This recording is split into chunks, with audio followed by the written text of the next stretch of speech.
It's time for the Rick Smith Show.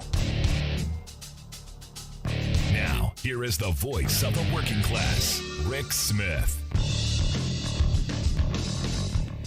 And welcome, brothers, sisters, working class heroes. This is the Rick Smith Show. Thanks so much for being here today on the big program. Lots to get to, lots to talk about. 24 hours. Kamala Harris raised, $100 million via Act Blue, the Democrats did. And understand, this is a major sign of unity. This is saying, look, when the money starts flowing, especially small donors, she's going to be the nominee. Now, I found it interesting that the Republicans, they really don't know what to do. Because understand, their whole shtick was going to be to attack Joe Biden for being old. Now understand, they've got an old candidate who says really crazy stuff, but it was going to be all about old. It'll be interesting to see if Democrats pivot towards old, if the mainstream corporate-controlled right-wing media goes, hey, we got an old guy, and starts pointing out his old. I wouldn't hold my breath, but I'm curious. Now, the initial attacks that I've seen from Republicans on Kamala Harris have been fairly cute. One being, she's weird. Yeah, she's weird. She laughs at inappropriate moments. She's weird. Evidently too liberal, too. And again, this is what the right does. Every Democrat is always going to be the most liberal ever. Barack Obama was the most liberal ever, and yet governed as a moderate. Bill Clinton, the most liberal ever, was a moderate. Joe Biden, the most liberal ever, and fairly moderate. A little more liberal than Obama, but still working class Joe. But I'm watching some of the attacks develop and what we're going to hear from Republicans over the coming days.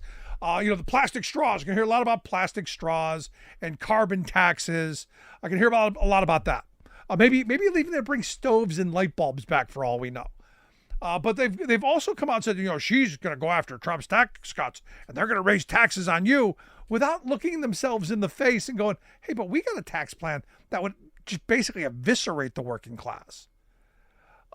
They're going to throw out the whole, she doesn't want you to eat hamburgers. I heard that.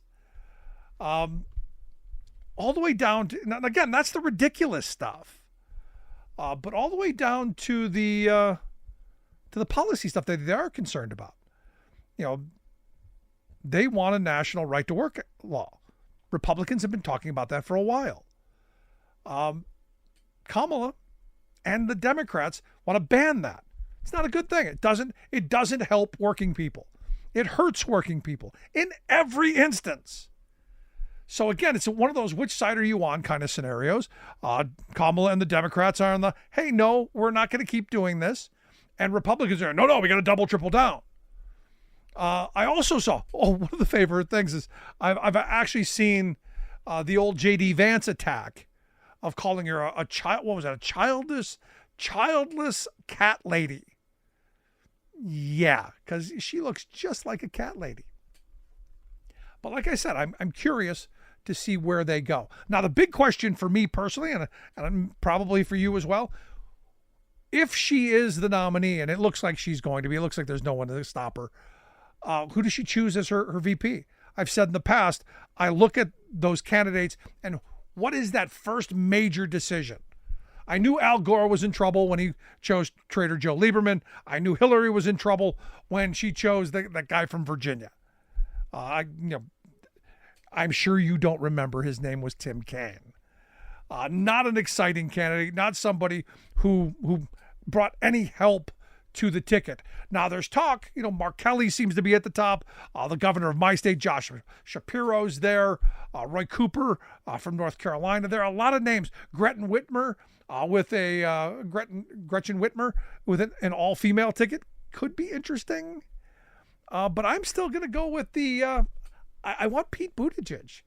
Simply because I think he's an incredible debater. He's really fantastic on messaging and talking to people who might not absolutely agree. So that outreach, he could be that guy. He could be the guy to help bring some of that outreach.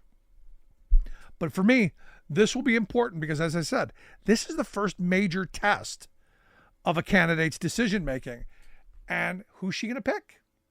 I've even heard someone throw out Oprah. And I got to be honest, Oprah, everyone gets a car kind of thing, maybe. But I want to hear your thoughts. Email me, rick@thericksmithshow.com. Do you think she's going to be the nominee?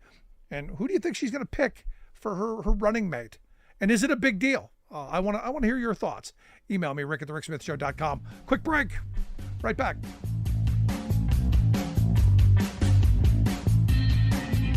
We are AFGE, the American Federation of Government Employees. We represent 700,000 federal and D.C. government workers who are the vital threads of the fabric of American life. We support our nation's military. We take care of our nation's veterans. We protect our nation's borders. We respond to our nation's crises and natural disasters. We provide services to our nation's seniors. The American Federation of Government Employees. We work for America. We are AFGE, the American Federation of Government Employees. We represent 700,000 federal and D.C. government workers who are the vital threads of the fabric of American life. We support our nation's military. We take care of our nation's veterans. We protect our nation's borders. We respond to our nation's crises and natural disasters. We provide services to our nation's seniors. The American Federation of Government Employees. We work for America.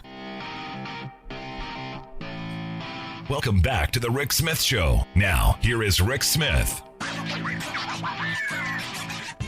So, as of Saturday, it was the messaging machine of the Republicans that the whole agenda was about pointing out how feeble and old Joe Biden is. And now that Joe Biden has stepped aside, what's that messaging going to be? Will they look inward and maybe at their old guy who, I got to tell you, that whole shark battery thing, I don't know how you don't let that be something you focus on. But we just saw the whole coronation, the political theater that was the RNC, and here to share some thoughts on how that was, and maybe where we go from here. I've asked our good friend Will Bunch to come talk with us. He's a national columnist at the Philadelphia Inquirer. He was actually at the RNC, so we'll see what that was like. Will, thanks for taking time for us. Yeah, Rick, thanks so much for having me. I appreciate it. So let's start first with the big coronation, the big pep rally, if you will. Any gut response? Any thoughts? It's not a political party anymore, Rick. It's a cult. I've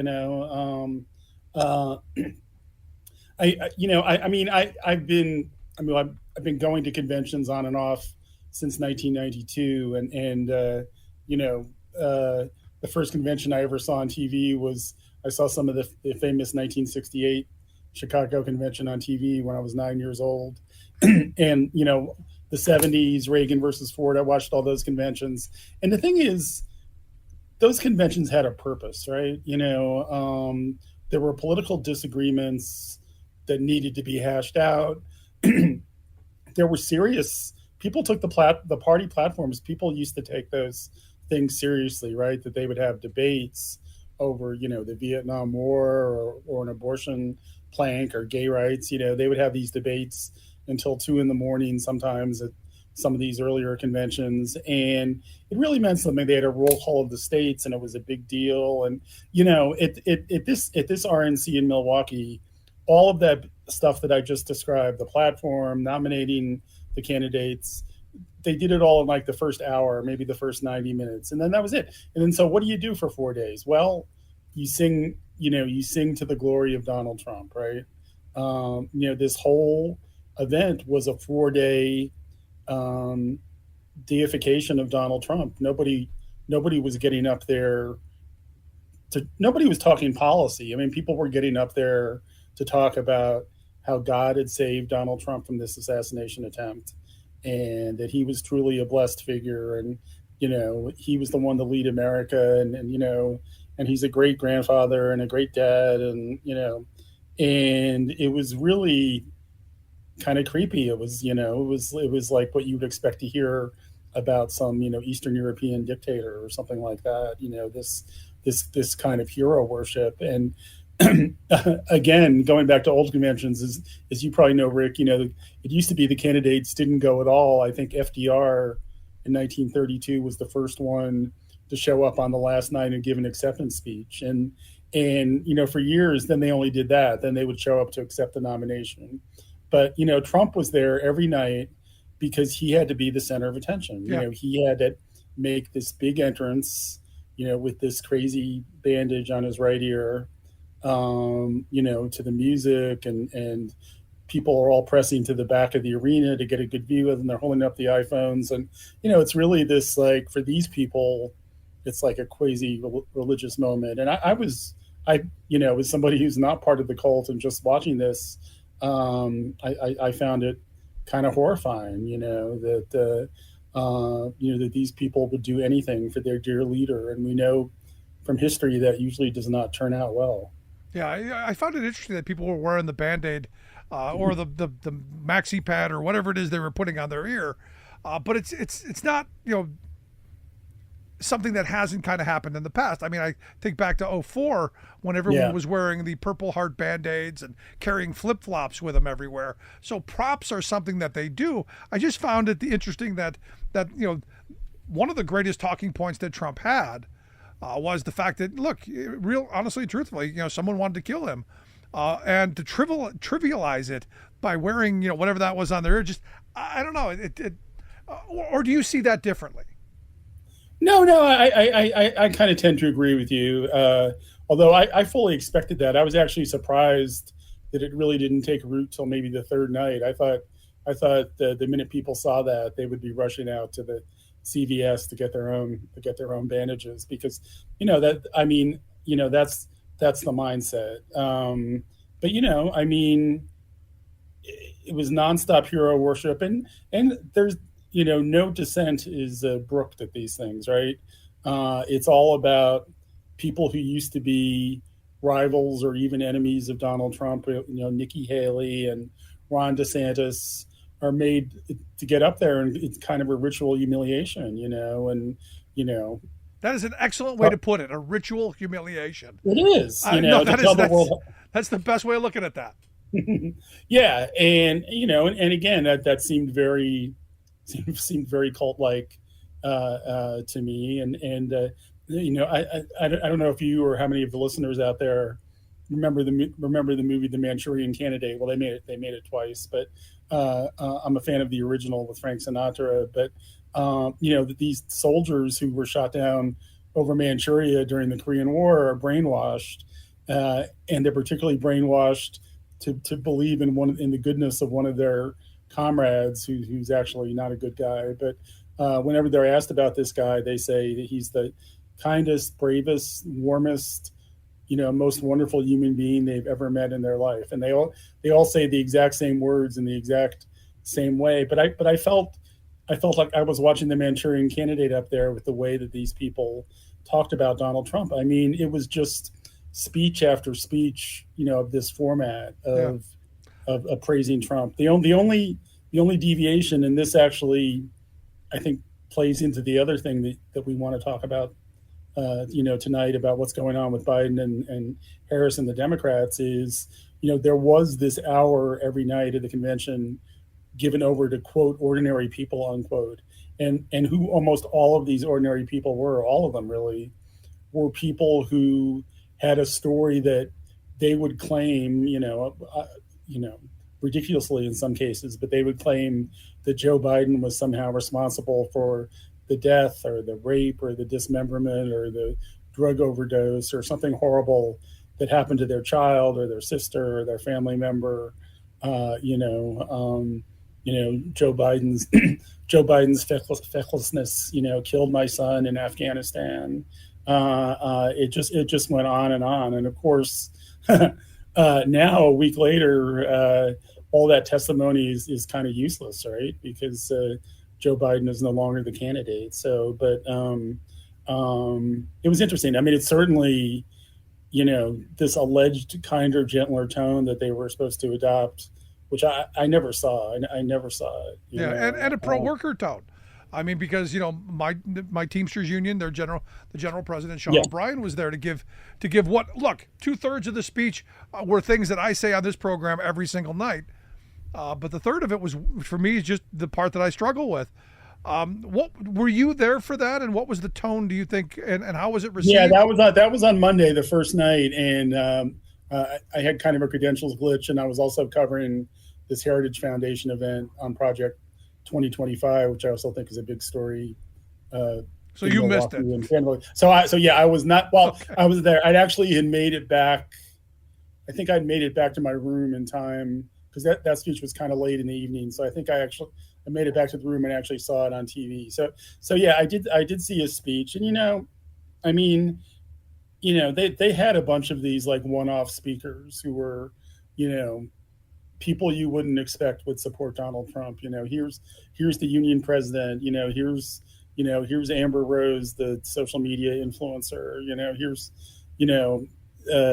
Here's this wrestling guy or this music guy, and it was all just very disconnected, I think, from the rest of it. I mean, like I was telling you, that the day that O'Brien from the Teamsters spoke, I'd spent the whole day at this Heritage Foundation event where they were pushing the ideas behind Project 2025, which, among other things, is this rabidly anti-union document. Yep. And this is the real blueprint for the Trump administration, not whatever, Sean O'Brien and those folks were saying on the stage. I mean, to me, and look, I mean, we know that Donald Trump is getting votes from union workers. You know that well, but it's not because of his labor policies, that's for sure. It's because of the other stuff, the resentment, the racial politics, the other things that appeal to social issues that connect with some union worker types. No, I think the National Review was spot on. And I rarely quote the National Review, but they said, look, Trump's appeal to union workers is cultural. It's not ideological.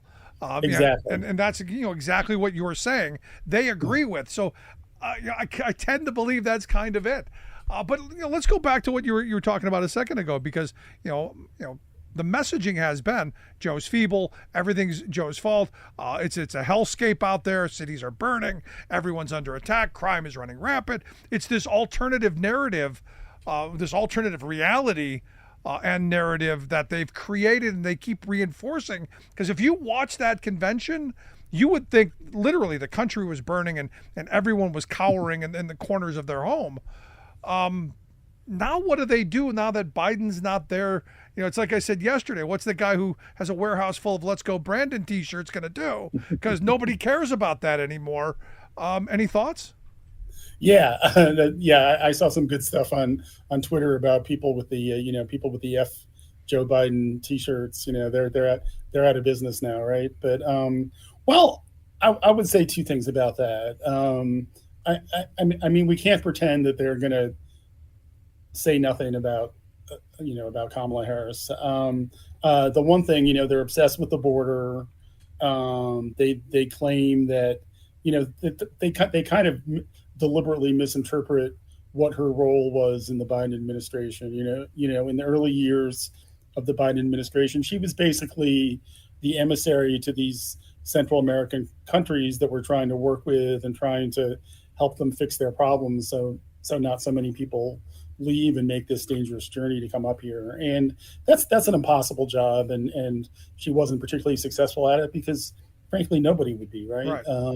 But because of that, they call her the border czar, right? And I heard that even when they thought Biden was the candidate at the convention, they were still, when her name came up, it was to like deride her as quote the border czar. So, they're going to make a big deal about that, which, getting to your original point is a little bit silly at this point, because we now know that, we now see that border crossings have plummeted to their lowest level, to levels at or below when Trump was president at this point, So maybe their border policies, and I don't agree with all. I don't want to go off on a digression, but I personally don't agree with some of their border policies. But in terms of the goal of reducing the number of people crossing into the country without documents, it is succeeding in achieving that goal, right? But they're still going to go with that. There's no question. But to your bigger point, I mean, it was clear spending the week in Milwaukee that their whole campaign was geared towards this contrast between Trump and Biden, and a lot of what they were trying to do. There was so much talk about the strength. I mean, I heard the word strength or some variation of it so many times, or weakness, in reference to Biden, right? And the whole thing for these guys was the contrast between the supposedly strong Donald Trump, which is, mostly a myth, but that's their myth that they've created, against this weak, feeble Joe Biden, because they appeal to a certain kind of voter who has a very kind of raw version of what they think strength is all about, that it's something that's projected, that it's a kind of, macho toughness, I mean, so much of Trump's shtick nowadays is taken from like Ultimate Fighting and his previous past with the WWE, right, and pro wrestling. I mean, the way he acted after the assassination attempt in Pennsylvania looked like some kind of Ultimate Fighting gimmick, right? Getting up and no, I got to tell you though, to be honest, Will, you watch that video, you can see the wheels in his head turning. How do I use this for my advantage? You could see him gather himself and make, I got to do this. And look, you even got the Teamsters president going, he's one tough SOB. So it does play into that, what you've said. And there's a difference between, in my view, being tough and being a bully. Yeah, I mean, you can certainly make the argument that, what Joe Biden did yesterday, he had all the cards, right? I mean, all the delegates are, 90% of the delegates going to Chicago were pledged to him, and he could put his foot down and say, and give some kind of West Wing type speech about I'm the president and I'm not backing down, and he could have not released his delegates and gone to Chicago or had this virtual roll call or whatever they're going to do, and rammed his way through the nomination. And somebody who's kind of a strongman type like Donald Trump would probably do, we saw the lengths that Trump went to in 2020 and 2021 to try and keep himself in office. I mean, Biden didn't have to do that. He just could have said, I'm sticking in the race. I'm not releasing my delegates. And, he was strong enough to say, look, I got into this thing to stop Donald Trump. My instincts were right in 2020 that by running, I could be maybe the only person who could defeat Trump. We'll never know if anybody else could, but it seems like that might've been true, what he said in 2020. And now it's 2024 and things have changed. He's, we could do a whole show talking about the reasons why, but I mean, he certainly has a low approval rating, undeserved in my opinion. But, and look, everybody saw what happened on that Thursday. And that's what made me go, look, right. you lose confidence. If the American people don't have confidence that you can deliver the punchline, at least you've got to pass the torch. That for me was that moment. And I said at the time, he's going to do the right thing. I believe in my heart of hearts that Joe Biden will put country first and do the right thing. And he ultimately did. I don't have that faith in Donald Trump whatsoever. So I guess line of questioning I got for you, because he did release the delegates. It looks like all the machinery is heading towards Kamala. Any chance that doesn't happen? Do we go into a convention where there's some chaos? I know Obama has called for an open convention. Any thoughts? Yeah, no, there's not going to be an open convention. I mean, for one thing, it's one thing if the delegates are free to vote their conscience, but to vote for somebody else, there has to be other candidates. And there are no other candidates. Yeah. All the people who would be credible candidates, even people with bad intentions like Joe Manchin, who's I mean, it's hard to believe he would even say anything. He's not even a Democrat anymore. But I mean, right? You find that as funny as I do? That there are people out there who want there's nobody out there who wants Joe Manchin other than Joe Manchin. Yeah, I don't even know. He wouldn't even win the West Virginia delegation, right? If he ran, so it's really pathetic. But even he saw how ridiculous it would have been to try and run against really what's become kind of a juggernaut in a way. And I'm not being facetious. It's interesting because after all these weeks of speculation about maybe this is the big chance for Gretchen Whitmer or Josh Shapiro or whoever, and so many trees were killed to write these columns, speculating about all these people who could go in there and, it could be really messy. And, the Democrats, they always fight. And, it went down in like 6 hours, and it was like nothing like that. So I mean, you brought up Shapiro. You think he's got a shot at being VP? He does, I think, because I don't know if he's the front runner. But I think he's definitely got a shot because, I mean, let's face it. I mean, the Democrats can't win this election without Pennsylvania. And for whatever reasons, and I live here and I don't fully understand it, but for some reason in Pennsylvania, he's been underperforming even some of the other swing states, right? So he needs, slip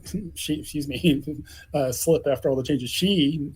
Kamala Harris, needs, some kind of lightning bolt, I think, to win. To make sure she wins Pennsylvania. And Josh Shapiro, extremely popular. He's even fairly popular among, whatever moderate Republicans are left, like Josh Shapiro. So, he'd be a super strong candidate. I mean, I think Andy Bashir has the best overall profile, but he's not from a swing state. So I don't know. I think those are two of the strongest. I do think Mark Kelly is also a strong candidate. He is from a swing state. He's an astronaut. I mean, this whole strength macho thing. Why not put an astronaut in there, right? So there you go. I keep going back to I like Pete Buttigieg only for a debate with JD Vance. That's all. That's it. That's where my mind goes because I think he's such a great debater. That would be a great event. Would be must-see TV. I think JD would be in tears at the end, and wouldn't we love to see that? There you go. Will, as always, great stuff. Appreciate the time. Yeah, Rick, thanks for having me. I really enjoyed it. As always, our good friend Will Bunch, national columnist there at the Philadelphia Inquirer. I want to hear your thoughts. Email me, rick@thericksmithshow.com. Who you putting money on for VP? Is it going to be Josh Shapiro or Bashir or Mark Kelly, or do you want to see the debate like I do? Quick break. Right back.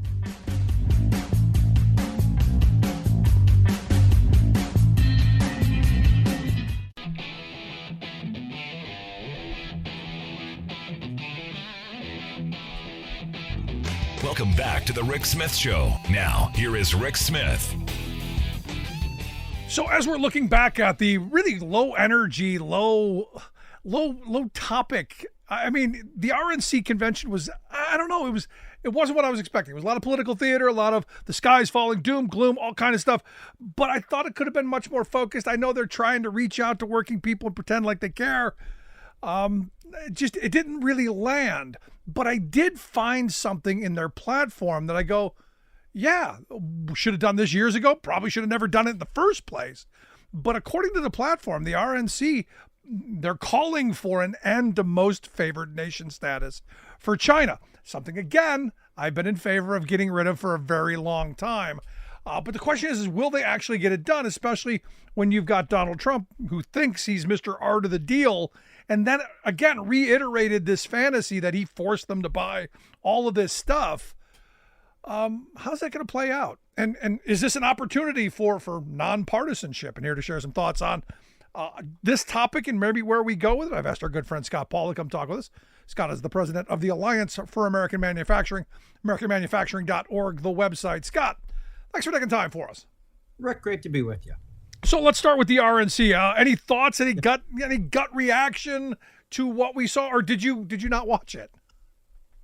I watched a lot of other things. Okay. But I you raised the one trade issue where we're all aligned.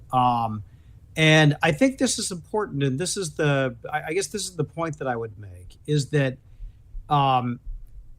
there are going to be a lot of issues where, whose side are you on, and kind of like, the working class or big corporations, where there's going to be a real open question. And in some aspects of trade policy, there will be. But one thing that I think is undeniable, and this has happened in both parties, I want to say, not just the Republicans, but the Democrats as well, is this idea that we can just do unfettered free trade with whoever. I think has been put in the dumpster. I hope so. I don't know if the lock and key are there yet, but it's definitely in the dumpster. And that policy platform to revoke PNTR, which is permanent normal trade relations, or the old parlance, which is most favored nation status for China, which gives it really low tariff access into the U.S. market, is a good indication of that.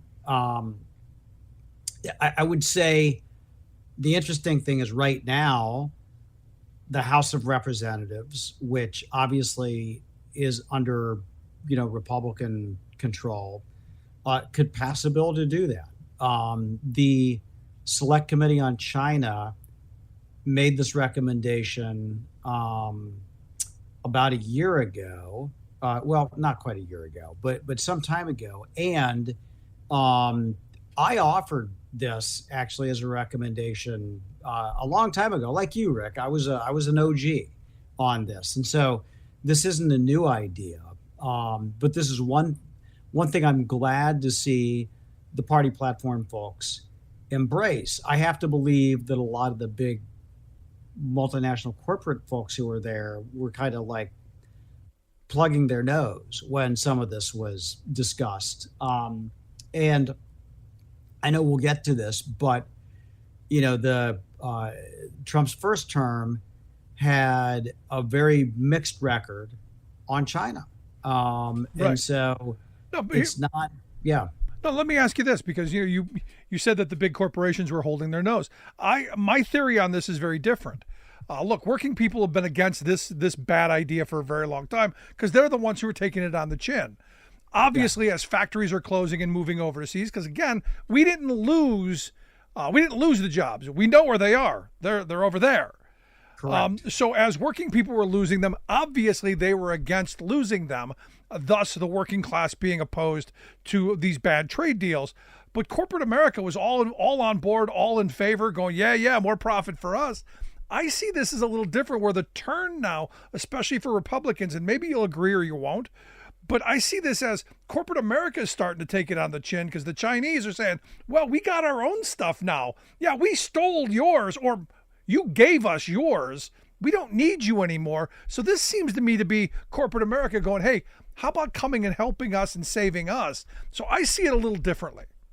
Yeah, there is some truth to that. And there's certainly some companies that have been burnt, and they do have a stronger view on this. There's still way too many. And you look at our we still have a big trade deficit with China. It's come down a little bit, but it's massive. It's the biggest that we have, although Mexico's catching up. And so there's still a lot of companies that depend on imports coming from China. You think about Walmart or Amazon, you think about Apple, and yeah, they do have somewhat of a, there is a mixed experience now. But I do think those companies still drive a lot of profits from the types of contract manufacturing and other things that they're pulling out of China right now, Rick. Yeah, no, I mean, at the end of this, the reality is something has to be done, because, as we've been talking about for years, Scott, you've been on this show for years, and we've been saying the same thing over and over, waiting for our elected officials to catch up and to actually do something. So I'm thrilled that the RNC has added this into their platform. My problem is I then look at the Project 2025 paperwork, and they're still talking about, we need free trade agreements, and we don't need that trade adjustment assistance in there. Just treat those like regular job losses. So it seems like there's a part going, we still want these bad free trade agreements, maybe just not with China. Yeah.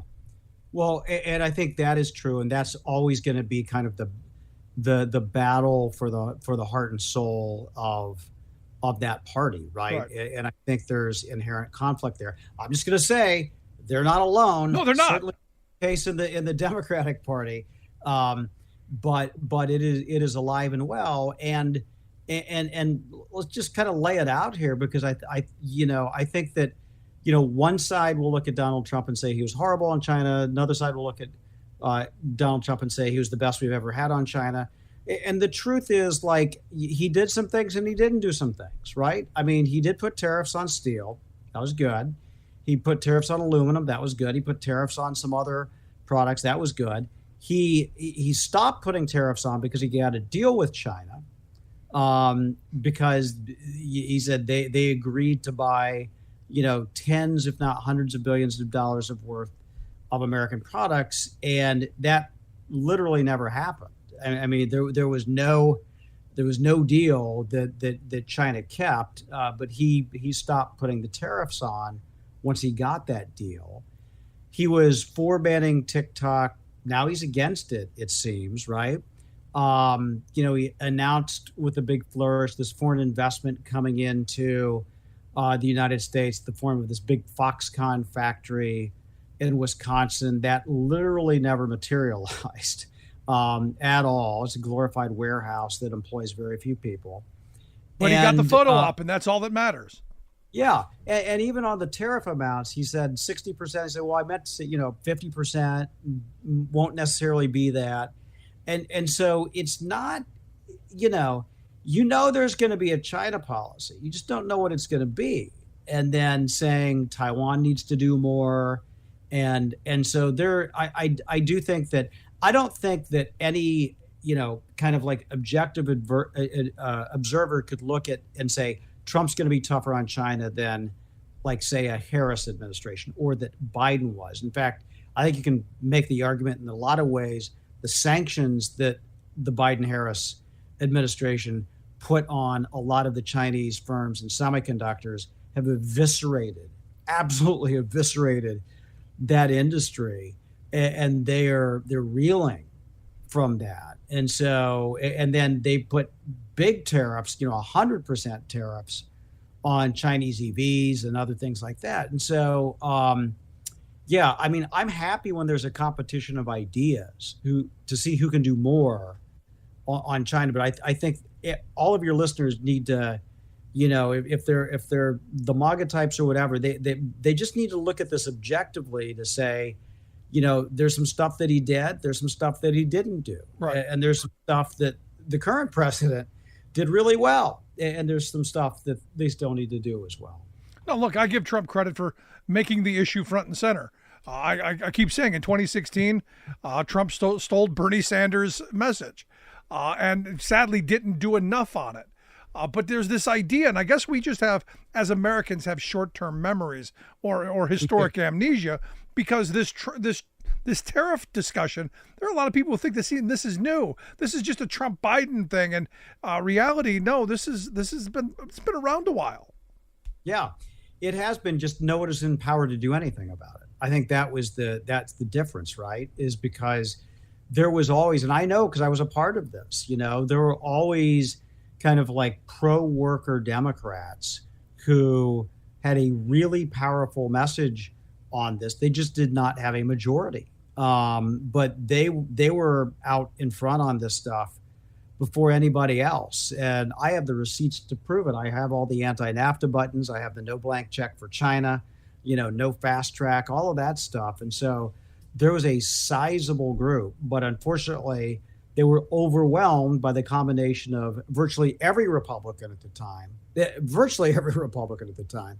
and unfortunately a lot of Democrats too. Yeah. So as someone wise once say, buy how the turntables. And I know I mangled that on purpose, but yeah, it's but it is shifted quite a bit, right? But here's the thing. And I mean, I look at this just this week, I guess the new report from the WTO has come out looking at China. And, the bottom line is, surprise, surprise, they lack transparency. And we knew that without the report. But again, this is another one of those things where someone's spending time looking at this stuff, because we were told if we trade with them, they're going to open up. They're going to become a lot more like us. They're going to buy our stuff. It's going to be this kumbaya kind of cross-border trading kind of thing. Going to make everybody rich. Sad reality, we've lost millions of jobs. Communities have been screwed up. Drug problems are through the roof. A lot of the negatives we got a lot of. But the benefits, I would argue, just cheap stuff for a short period of time, I don't know that's enough. It's not enough, and it does have lasting impacts on our wages, on our communities, on our ability to innovate, on having resilient supply chains. And so when there is some sort of a disruption, that we're not in complete and total chaos like we have been the last couple of times. And it's really interesting because the WTO issues this, and it does this every year, that looks at how transparent countries are about the subsidies and their compliance with WTO rules. And with China, it's forever a bad report. It's just how bad and how candid they are about it. And so yeah, I mean, this is backsliding, and it just shows that it's even hard to quantify how much the Chinese Communist Party supports its manufacturing base to want to dominate the world. And again, it's fine to have an industrial policy, but when you have an industrial policy where the goal is to wipe out all your other competition, that is not okay.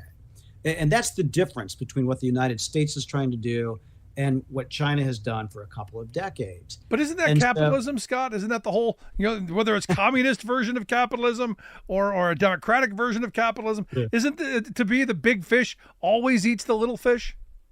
So funny that you say that, because this literally has nothing to do with efficiency, right? What China is doing here. They are, in fact, making up for inefficiency. And so if it were a truly transparent and totally free market, there'd be a different set of circumstances. But, the Chinese companies, with the help of the government, they have to do a whole lot of other stuff to try to get that China price, which is so impossible to attain.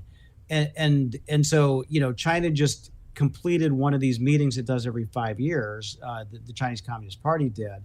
And it basically reaffirmed the same old stuff.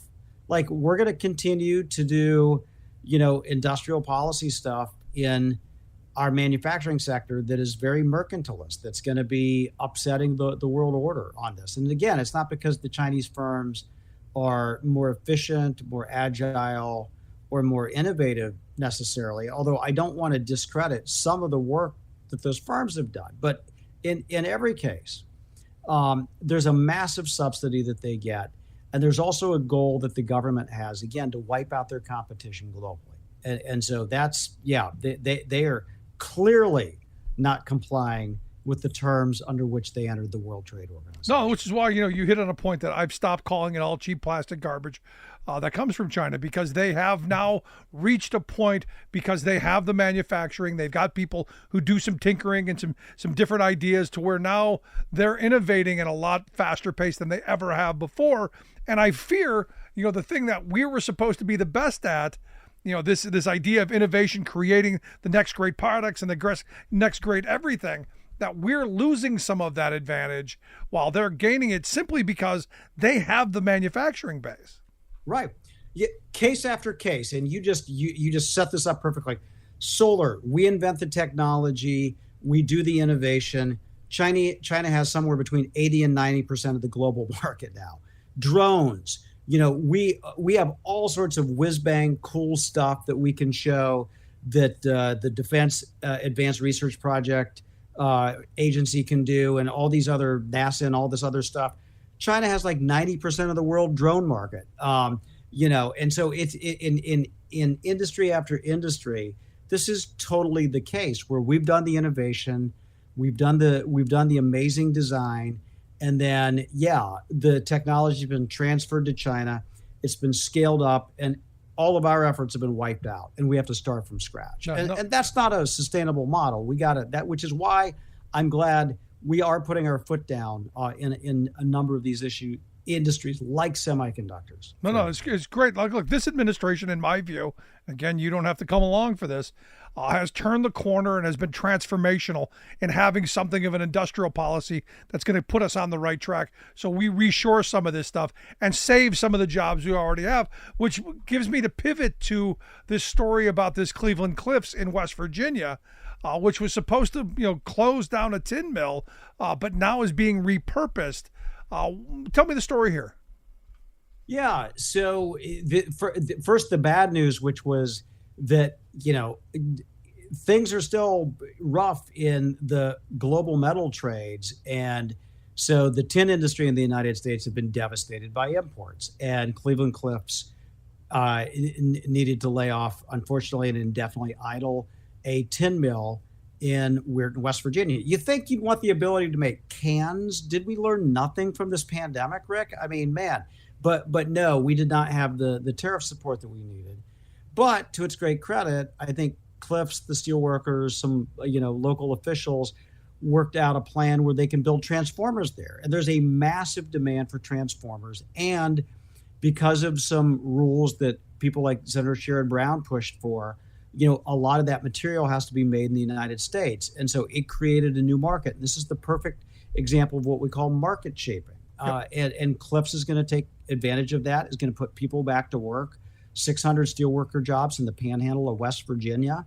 I mean, if you ever thought that a new steel or metal facility would be opening up in that valley, really? I mean, would anyone ever imagine that? And so it's really cool to see that. But yeah, that just happened, July 22nd. It's a great thing. I'm excited about it. Well, sound policy, smart investment. This is what you get out of it. Finally, the Olympics are coming up. About ready to kick off, I guess, this week, is it? And some American-made gear going to be on display?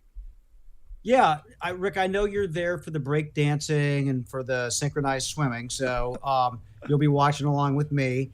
I love the Olympics, I'm going to admit it. But the really cool thing about this is someone, made a mistake, like 5 or 6 Olympics ago, Ralph Lauren, where he outfitted our athletes for the opening and closing ceremonies in some of the attire that was made in China. And he got hammered. As he should.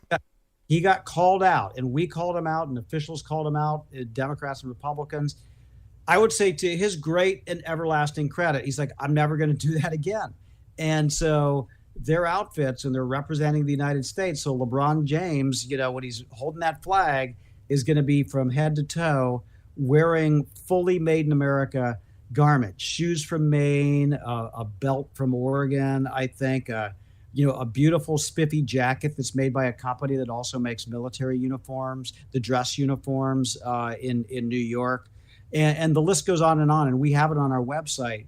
But it is such a great story about how you can invest in the United States. You can look good while doing it, and they're going to be representing our country. I think it's awesome. No, I'm right there with you. I'm just hoping the men's basketball team looks a lot better than they did against South Sudan in the warm-up. Yeah, I'm confident of that fact. Or else I'm sure there'll be repercussions. But I'm pretty psyched to see the whole games. Right? There you go. Good stuff, Scott. As always, appreciate the time. All right, Rick. Thanks so much for having me on. Appreciate it. Our good friend Scott Paul. Make sure you check out their website, AmericanManufacturing.org. We'll get links out on social media. You can take a look at that. You're going to watch the Olympics? Going to check out the duds? I want to hear your thoughts. Email me, rick@thericksmithshow.com. Quick break. Right back to wrap things up. Stick around. I'm Rick Smith, and this is Labor History in 2.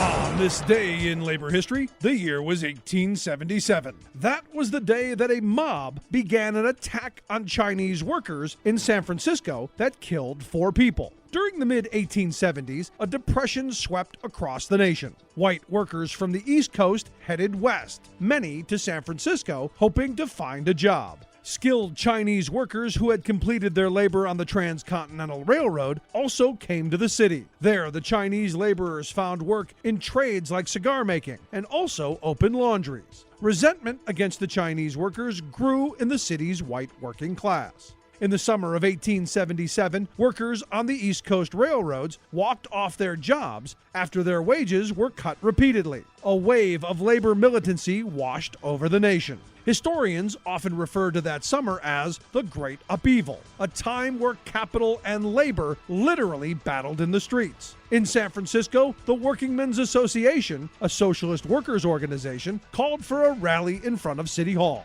The meeting began with speeches against the titans of capital. But soon, a group of angry workers began to demand speakers, quote, talk about the Chinese. A mob stormed off to terrorize Chinese residents. They burned 20 Chinese laundries. After the violence ended the next day, the anti-Chinese rhetoric continued. An Irish-born freight handler by the name of Dennis Kearney became the vocal leader of the call that the Chinese must go. Adherence to the anti-Chinese cause came to be known as Kearneyism. The backlash against Chinese workers spread beyond California. In 1882, Congress passed the Chinese Exclusion Act. Solidarity of workers had fallen to racism. For more information, go to laborhistoryin2.com, like us on Facebook, follow us on Twitter at laborhistoryin2.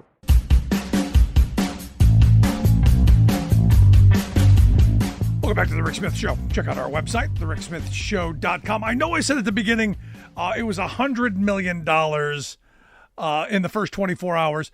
Actually, the big donor money bomb, $150 million in commitments over the first 24 hours, which that's kind of a big freaking deal. Also, we're seeing endorsements lining up behind Kamala Harris, the AFL-CIO, AFT, a number of others have thrown their support behind her. So going to be interesting to see if Joe Manchin can, I can't even believe I'm going to say that, if Joe Manchin can, get a supporter. One, now we're seeing a surge in volunteers, according to the Biden folks.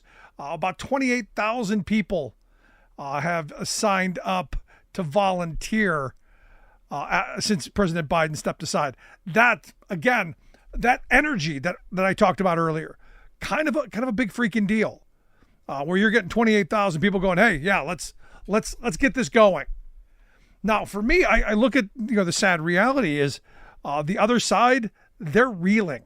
The Trump campaign, not a clue what they're going to do at this point. But, threats and intimidation always seem to work.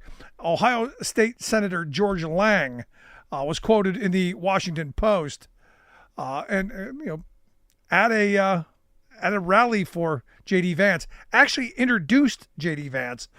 He said, I'm afraid if we lose this one, it's going to take a civil war to save the country, and it will be saved.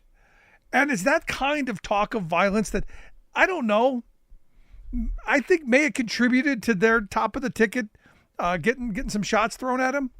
And do you find it as interesting as I do that you don't hear much about the actual assassination attempt, since it was a Republican who all indications leaned towards a conservative Republican? And again, I wish no harm to anyone, but it is interesting how our media plays with that. Now, me, look, I'm hoping on this issue, nonpartisan, hoping we all want our politicians to be safe, to not have to worry about some kind of craziness going on. But that comes back to us. Also, I'd love to see both sides come together on some of the issues that I think really do affect working people, and where I do give Sean O'Brien some credit going into the RNC and pointing out that there are problems in the workplace. Maybe someone will have heard it. I don't know. I doubt it, but maybe. But I look at last week, Bernie Sanders, chairman of the Senate Health, Education, Labor, and Pension Committee, they issued a report where they looked at 2019 and Prime Day. And what they came out with for 2019 Prime Day is the injury rates for those days, those couple of days, 45 injuries out of 100 workers. That means just those days, you had 45 people go to work out of 100 and not go home in the same condition they showed up to work in. Now they're saying, look, This is in addition to the recordable injuries that OSHA has shown. What the industrial average evidently is for injuries in the workplace, 10 out of 100. Now you go, 45 seems crazy. And look, it's because of the pace. It's because of we got to be customer obsessed. So that means, work through your breaks, work through your bathroom breaks, all of that, don't worry about ergonomics. Just get it done. Now, this is a company that made $36 billion profit last year. Their CEO pocketed, $275 million over the past couple of years. And yet their workers are disposable. That's the reality. Now, according to the report, what they want is I think what all of us want, more realistic delivery dates so that you don't have these kind of pressures that make work safer. Maybe we should be talking about that more instead of, the stuff that really tears us apart. Just my thought. I want to hear yours. Email me, rick@thericksmithshow.com. Miss any portion of the program, grab the podcast. And make sure you check out freespeech.org for our video content. And as always, thanks so much for being here. We'll see you back here next time.